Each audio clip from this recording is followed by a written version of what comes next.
Hello, I'm Margot Pilatus. Welcome to Study English, IELTS preparation. Today we're going to look at ways of discussing a topic. When you're writing or speaking, you can present facts or you can use your opinion. But how can you tell the difference? Today we'll find out. We're going to listen to a scientist talking about vitamin D and cancer. In this clip, see if you can hear both facts and opinions being used. I believe that the public health problem for vitamin D deficiency is quite significant. I would estimate minimum 25% of adults in the United States, Europe, and probably even in Australia are vitamin D deficient. I mean, if you think about it, over 250,000 women in the United States will develop breast cancer this year. Something like 50,000 will die.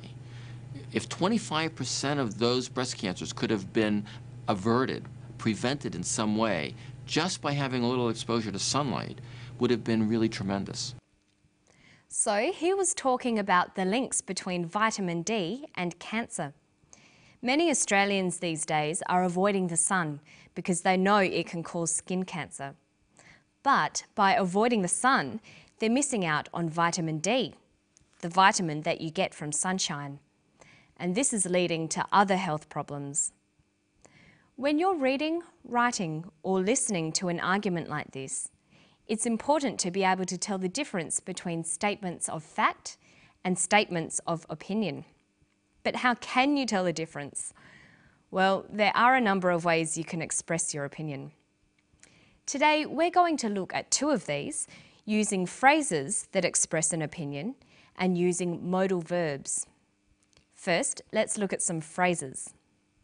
The key words to listen for when you're trying to decide whether someone is talking about facts or opinions are words like believe, think, argue, feel, opinion, or view. These vary from formal to informal. If I was talking with my friends, I might say, I think or I believe. If I was in a class or tutorial, I might say, in my opinion, or in my view. But if I was writing an essay or giving a very formal talk, I'd probably choose, it is believed, or it is thought. In formal writing, many people think you should avoid using the word I, even if you are giving an opinion. Here's the clip again. Listen for some of those phrases.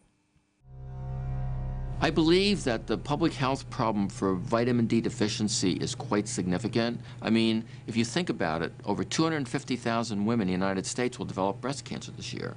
Something like 50,000 will die. Another way we can express opinions is by using modal verbs. Modal verbs express opinions and attitudes.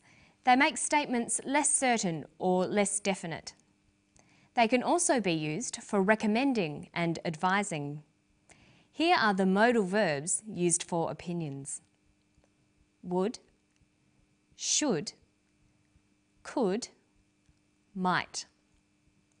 These words signal that the speaker is giving an opinion. Look at these examples.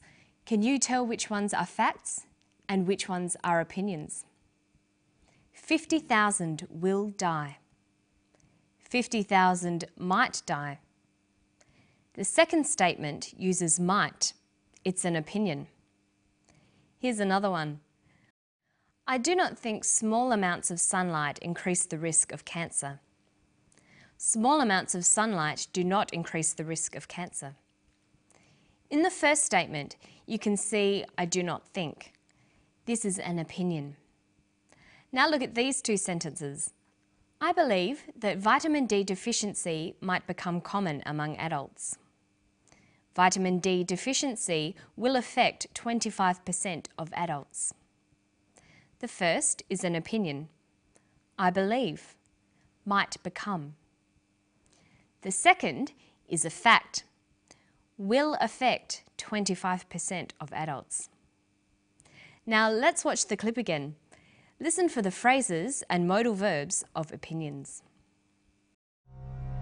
I believe that the public health problem for vitamin D deficiency is quite significant. I would estimate minimum 25% of adults in the United States, Europe, and probably even in Australia are vitamin D deficient.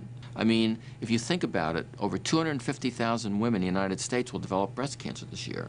Something like 50,000 will die. If 25% of those breast cancers could have been averted, prevented in some way, just by having a little exposure to sunlight, would have been really tremendous.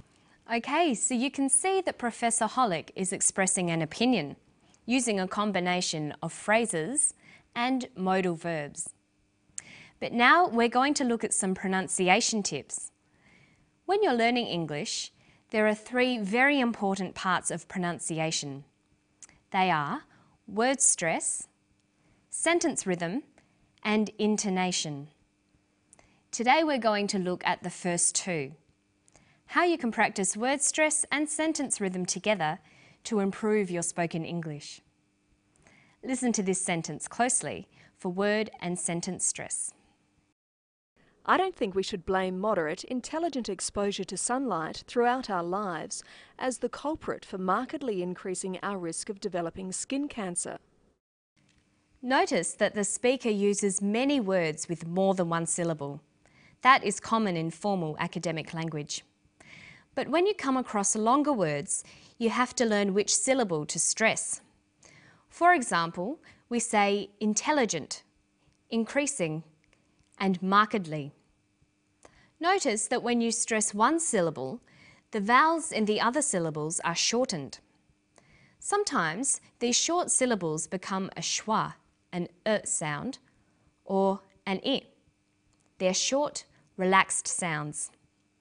Listen to moderate, intelligent, exposure, culprit, markedly, developing, cancer. This shortening of syllables preserves the overall sentence rhythm. Listen to the clip again. I don't think we should blame moderate, intelligent exposure to sunlight throughout our lives as the culprit for markedly increasing our risk of developing skin cancer.